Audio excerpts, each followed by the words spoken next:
Welcome back to another episode of Girl Same the podcast. We are so glad you're here. You can find us on Instagram, Apple Podcasts, Spotify, or YouTube. However you found us today, we are glad to have you. And we are your hosts today, Kaylee Judge. And I am Michaela Daniels. Hi, friends. Today, we are, as you would imagine from the title, talking all about the lies of the modern love story. Ooh. I'm sure when you saw the title and clicked on the episode, you thought, oh boy, have I got some in mind. And don't you worry, I'm sure we will talk about them. I think that the biggest question here is understanding that culture influences our view of love, our view of relationships and romance and marriage, honestly, and all of those things. So, first up, Michaela, I want to hear from you. What is your favorite romance movie? Dude, this is hard because, okay, if you want to know anything about me, you should know that I'm obsessed with rom-coms. Like, go crazy for you name it, I love it. Kaylee Judge has watched many a movie with me. Man, this is hard. But I do think that it's hard, but it's easy because my favorite movie of all time, I literally say this is the best love story of all time, aside from like the Bible, like the best love story ever written, like all the things, is Pride and Prejudice. Specifically, Wow. the 2005 Keira Knightley version. It goes crazy. It's the most beautiful display of love aside from Jesus himself. Like it's so good. And I have so many things to say about it, but I'm not going to take up all our time. So, Kaylee Judge, what's yours? Wow. That honestly was shocking because I know of Michaela's love for rom-coms, and that one just did not come into my brain at all. That's very fair. The first one that came into my brain, which I know everyone's going to be like, wow, Kaylee, that's not a rom-com, is She's the Man. Another one of my favorite movies as well. Michaela introduced me to this movie. I don't think I stopped laughing through the whole thing. It is definitely more comedy than romance, but there is a love interest involved, of course. Channing And I Tatum. wouldn't say it shaped my view of love because it's not as focused on love, as Pride and Prejudice, but it's still a good one. So That's first so we're going to funny. talk, yeah. First, we're going to talk about modern myths of love. And the first one that I have up here is that you have one soulmate and you need to go out and find the one for you. And there's one person in the entire world that was made just for you to marry. And if you don't find them, you're never going to get married. Yeah, that is definitely a myth of our culture. Um, Honestly, a hot take though, I low key believe in the one. I know you like have not talked about this. I don't think we ever talked about this actually, which is so No, we interesting. haven't. Um, and but to the note of like what we're talking about in terms of like culturally speaking, like society Yeah. says like there's the one out there for you, yada yada yada, all those types of things which we know are lies. I really do think this has not been shaped by culture. It's honestly shaped by my parents, which is like really sweet. Um, Keith and Sharon are the best people on the planet, and honestly, just have this like really, really cool love that I'm like, man, I genuinely do think it makes me like there's hope. Like it just like all the things because they sacrificially love and choose each other every single day and have for decades and decades and decades. And yeah, so I think to that note, like, and they just complement each other really well, where one is like more excited, the other's calmer and can like calm their anxieties, and just like where one is more analytical, the other one is more like emotion, like where they just it's just this really cool balance that I just like have gotten to see and bear witness to. Anyways, I know that's like a hot take, but I actually do think that there is an aspect of the one, not that I think that you can mess well. Well, this is a whole a whole topic, We're and so getting we could have theological here. this is a whole thing in itself. But She's restraining herself. trying so hard. But yeah, no, honestly though, I do think that the way that culture says like, oh, like you need to do everything that you can to go out and find the one, like, no, I don't think that. What I do believe is that I do think like if we're following God's will and like loving the Lord and like in are living in community and things like that, like the right person at the right time is going to come along and be the right person for you to spend your life with. I think if we're not living in obedience, I think that that can look very different, and hence why people end up in marriages that they're like, I feel trapped, I hate this, but I'm not going to get divorced, or actually no, I am going to go ahead and get divorced because this is not working. And I'm like, I wonder, was that ever God's like plan for you to marry that person in the first place, or was that out of your desire just to get married and to not be alone? So Yeah. Yeah. Good point. Good point. All right. The second one, which I feel like the second one and the third one kind of go together that I have written down. So, love should always feel easy and romantic. And then that really goes into chemistry is really important. There needs to be a clear spark early on. And I always tell people this about Rocco and I's relationship is that I never felt like there was some kind of spark. There was just a level of consistency that felt very safe and felt very much like I can be myself here, and this is someone that I can change with and be myself with and not be judged. And it wasn't kind of wrapped up in extreme emotion. And it going back to the first one, feeling easy and romantic. Yes, it's romantic and it's fun, but it doesn't always feel easy. I think that part of love is being able to go through hard times and not like the movies would say, where you go through hard times, you're not really, there's no really apology or change. It's just, oh, we're reconciled, la di da. You don't really see like the ramifications of the issue. So not like that, but the way that love is not always easy, and the way that we are broken people, we are continually experiencing life. It's not like we have our past and then from here on out we're good to go. It's that life keeps happening to us while we're in relationship, and navigating that can be really hard too, because you're going through new things, you're processing new things, and you're growing all at the same time, individually and together. So I think those are just not good metrics of if this is love or not. I think too, I think that's such a good point. I also think that culture has such a huge, and I mean, and do not hear me when I say that attraction doesn't matter, because it absolutely does. Like, I firmly believe that. But I think we put this such a huge emphasis on attraction mattering that then we like are just waiting for this chemistry based off of how someone looks, and not based off of like, wait a minute, but like, what is their soul like? What is their heart like? What is like, I just want to have a conversation with them. And like, there have been people that genuinely I have become more attracted to as I've gotten to know them, or vice versa, where I've looked at them and been like, woof, but then gotten to know them and been like, actually, your personality is deterring me from being attracted to you, which, like, sorry. Ooh. But anyways, I say all that to say that I think we put this huge like emphasis on like the chemistry and the attraction and things like that. And yes, those things are important in a general sense, but they're not everything, and they are not going to sustain you. And I think that's the thing too of like, Kaylee is obviously attracted to Rocco, hopefully. Um but like, what's gonna sustain their relationship is not her just looking at him and just wanting to drool every day. Like, and there's an aspect where it's like, yeah, that's really sweet. But like, when life is hard, and it's gonna be hard, there's gonna be things like, life is gonna keep happening and keep playing out, like Kaylee just said. But what will it look like to be like, no, this person is solid, and like you said, such a good word, like safe. And I Mhm. think, I don't know, feeling safe with someone, that is so attractive to me. Yeah, yeah, yep. That is so good. Another one is that let's see, you have to love yourself before you can love anyone else.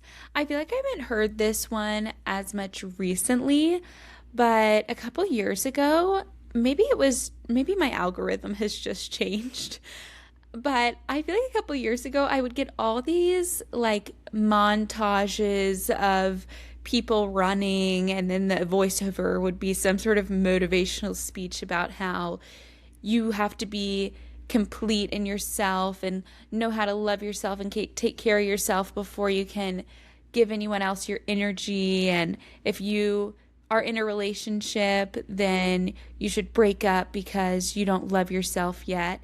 And I feel like that was kind of, I would hear about it a lot of people would end relationships and say, I just need to learn how to love myself. which I'm like, I don't really know. Michaela, let's have it. What do you think?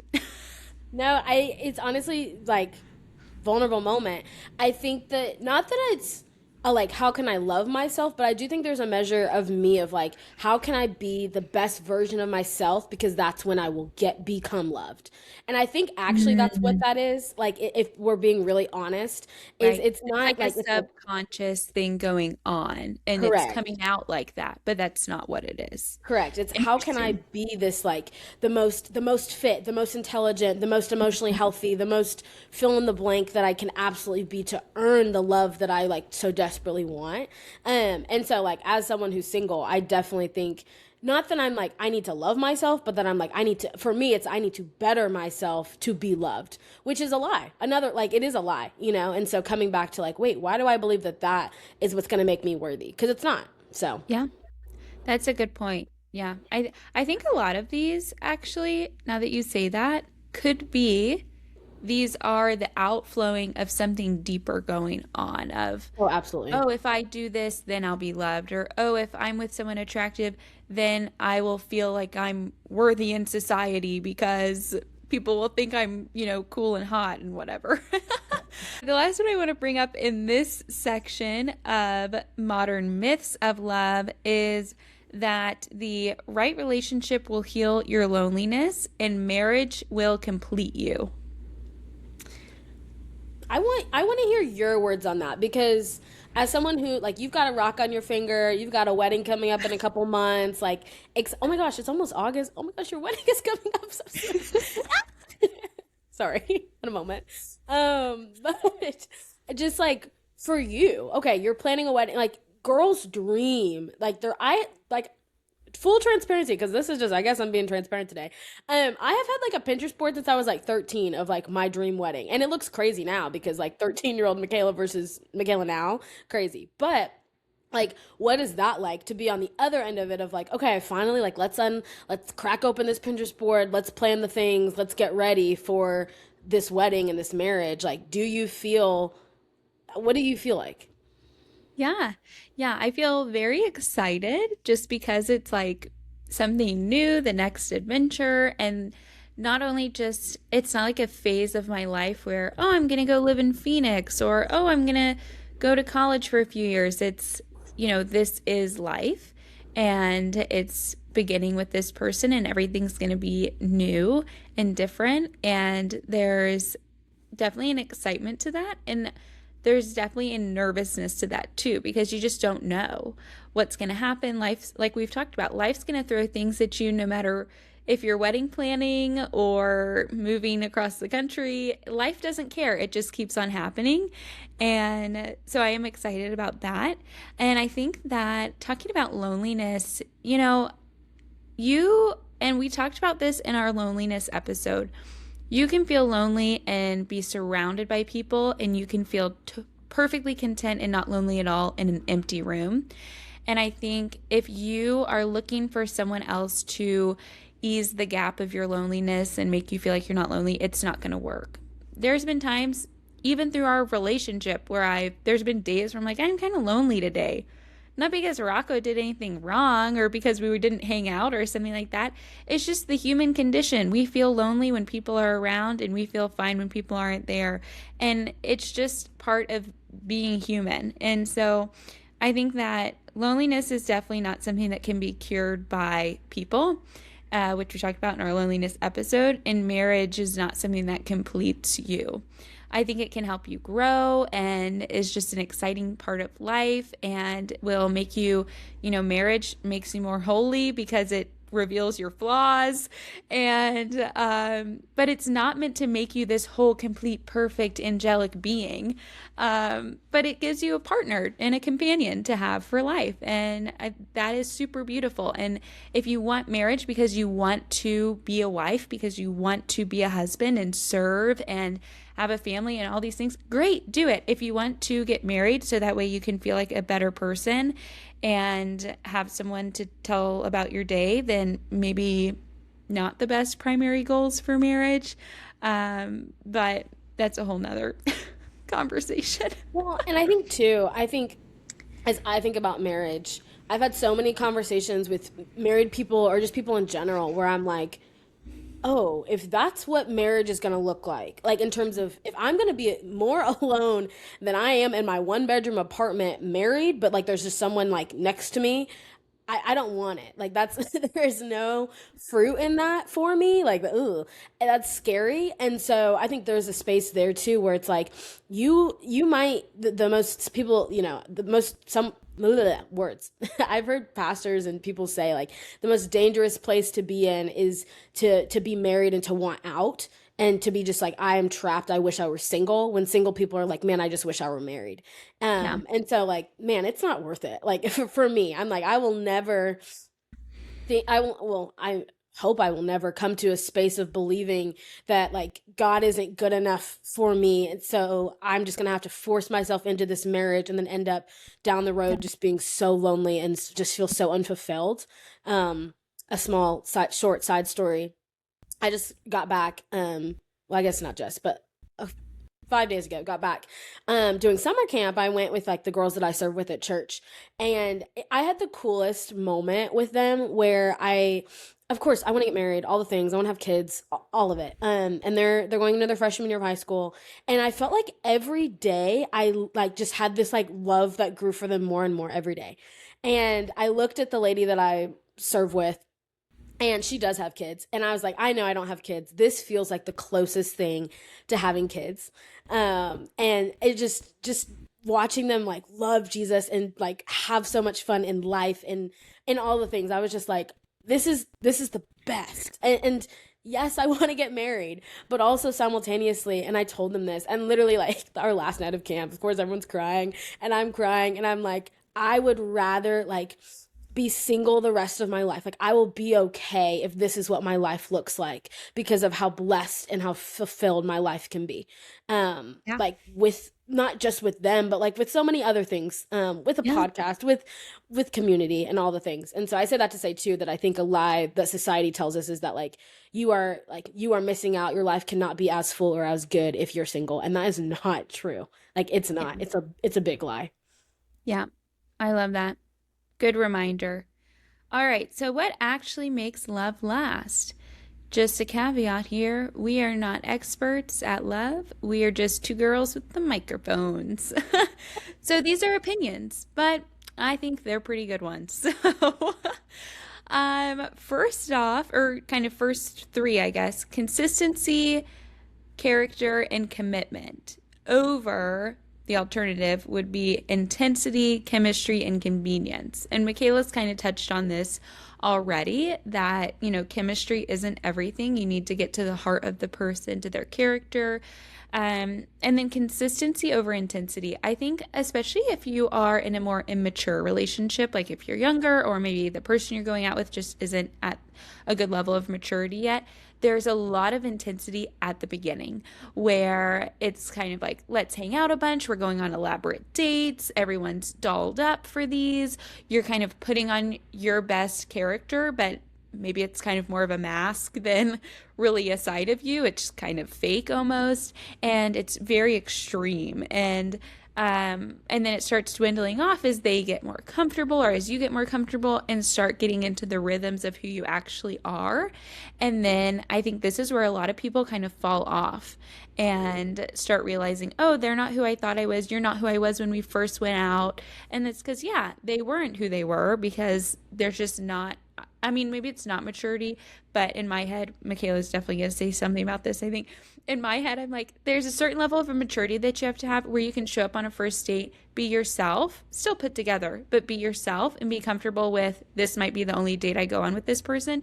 Or our natural, real, raw personalities are going to jive well and it'll keep going, but it'll be more of a consistent continuation instead of we're being intense and like really trying to have a lot of fun and be our fun selves and then kind of go into our normal selves, which usually is more not chaotic.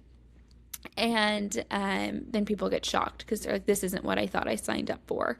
And then commitment over convenience for that too. Sorry, Michaela. And because I think, honestly, even the intensity part kind of goes with the convenience. Sometimes people are not convenient. Actually, a lot of times people are not convenient because, at least for me, because in my brain, I have my schedule and my to-do list and what I'm going to do. And if someone wants to go out on Friday, maybe I wanted to stay in and bake cookies, be willing to say yes to someone. Good Anyways, example. Michaela, I know that was a lot. So what do you have for us?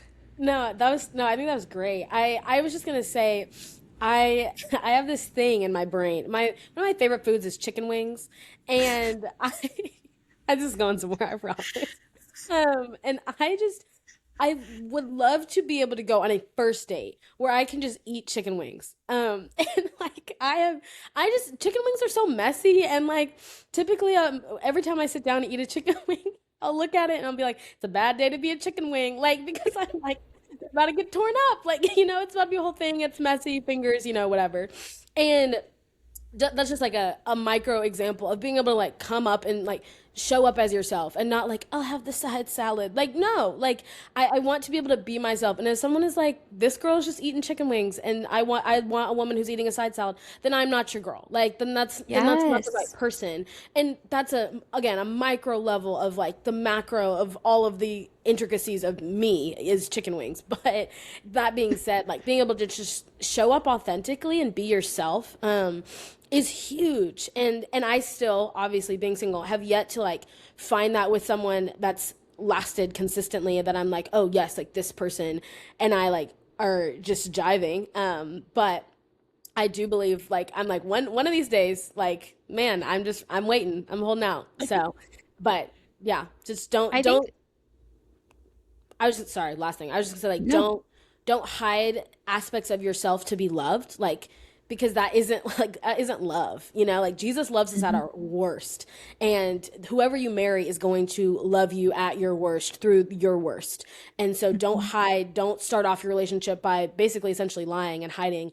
And I'm not saying do not hear me saying that like come in and be like this is my like deepest trauma for no, don't do that, love bug, like no. Like but also like just be like this is who I am. And like me, like I'm loud, I'm outgoing, I like to laugh, I like to say crazy things, I like to eat chicken wings, like whatever, like showing up and just bringing who you are and not hiding that because yeah, it's important to be who God created you to be. Yeah, I think that's something that's super practical too. If showing up as your real authentic self seems kind of scary on a first date and you're eating out or something, order something that you actually would enjoy. Order a meal that you would get if you're with your girlfriends. Have a burger with fries, eat something that you would actually eat. I think that's a good baby step to being like, I don't have to feel like I'm going to be judged. And even if it doesn't go anywhere, it's not probably because I bought a burger. And if it is, thank the Lord you only had to endure one date with that person because they sound terrible. Terrible. All right. And then another one here is growing and showing fruit. And then that kind of pours into as well shared value or values. Shared values is definitely one of the most important things. So, actually, my counselor told me this.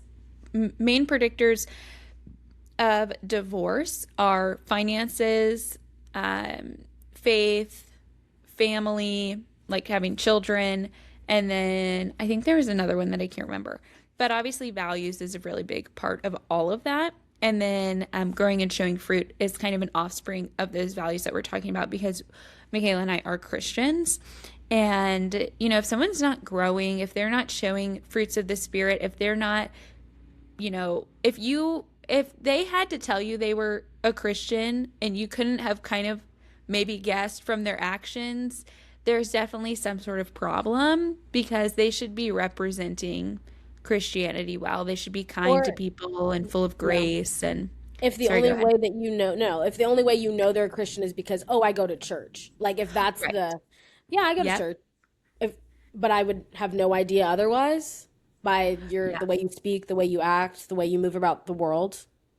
Yeah, yeah, that's a huge problem. And I think sometimes people make excuses for that where they're like, oh, they just became a believer. Oh, they just went through a hard time. And so they're kind of having, whatever. But there's not a consistent growth that's happening because we're all flawed. We're going to be flawed forever, like none of us are perfect.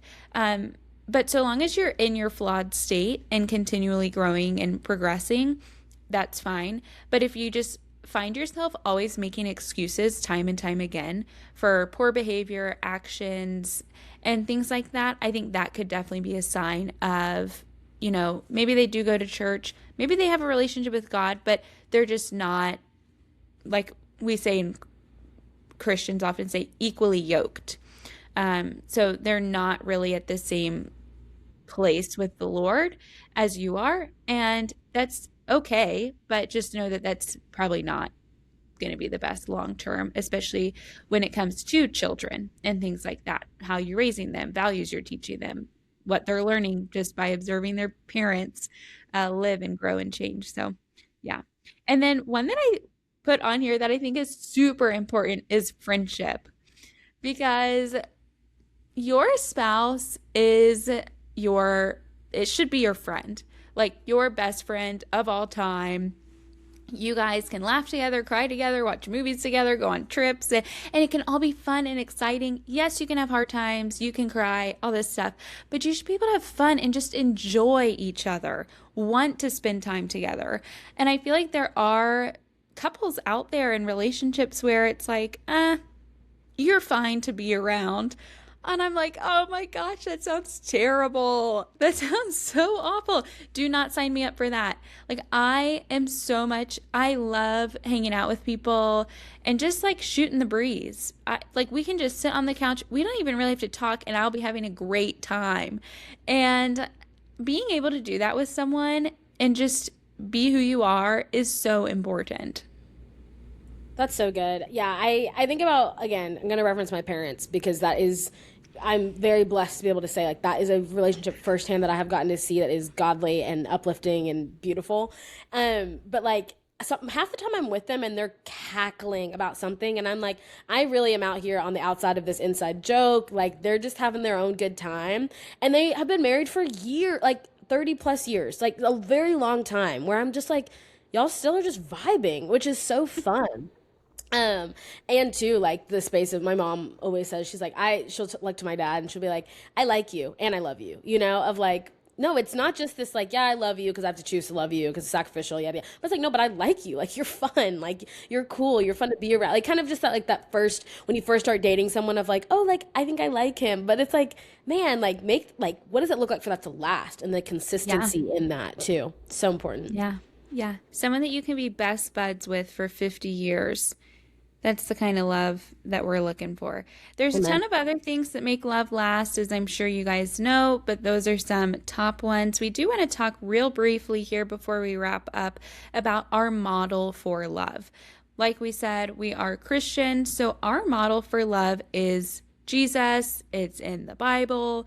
And you can read all about that awesome love story there. But really, the church is the bride of Christ, and this is our model for love. So, a few points about this model of love. First, Jesus pursued us. He came down to earth for us to dwell with us. Sacrifice. Jesus laid down his own life for our sake, remaining faithful and loving people through their flaws. So, Jesus sacrificed himself for the people that were killing him, for the people that were hung on crosses next to him, for the people that didn't believe him and for centuries to come still don't believe in him. And loving through flaws is definitely a key point. And you can say flaws, sin, all of that. And then serving. Jesus was the ultimate example of a servant leader and of serving people out of love, not because if you serve, you'll get something in return, or if you serve, you'll feel good about yourself. It was service purely because his heart was breaking for these people. His heart loves these people and wants them to feel that love and understand that love, and in a tangible way, serving them. Michaela, I don't know if you had anything to add there about that love story. No, I think that was so good. The last couple words I'll say, just as you were talking, it reminded me of at the beginning of this episode when we were talking, and I was saying how I struggle of how can I fix myself to be loved and all those types of things. I don't think that there's any prerequisites that you need in order to like gain or obtain love because you have been loved by the Most High God of the universe. Like end of story, mic drop. That's all. And so like just sit in that. And like if you are someone that you're like, man, I struggle to receive love or I struggle to like from other people and things like that, like I do encourage you before you get into a relationship, really sit and dig deeply into understanding this love that is for you. Because if you don't understand this love, no other love in your life is going to ever measure up, period. But this love is the best love, and it is the only love that will sustain you and fill you fully. And so like live in that and get to understand it and know how much Jesus like is for you deeply. And I am reading through the book of Romans right now, Romans 8, like dive deep into it, go in, like nothing can separate us from this love. Like your actions, your choices, your sin, your failures, like cannot separate you from Jesus's love. So those are my closing words and comments of just like knowing God's love for yourself before you get into a relationship. Yeah. Yeah. Our closing verse for today, I want you to think of it as kind of interactive. So I'm going to read this verse and I want you to put your name into the verse and see if it is true or not. And I'll read the first sentence, provide the example, and then finish reading just in case you're confused.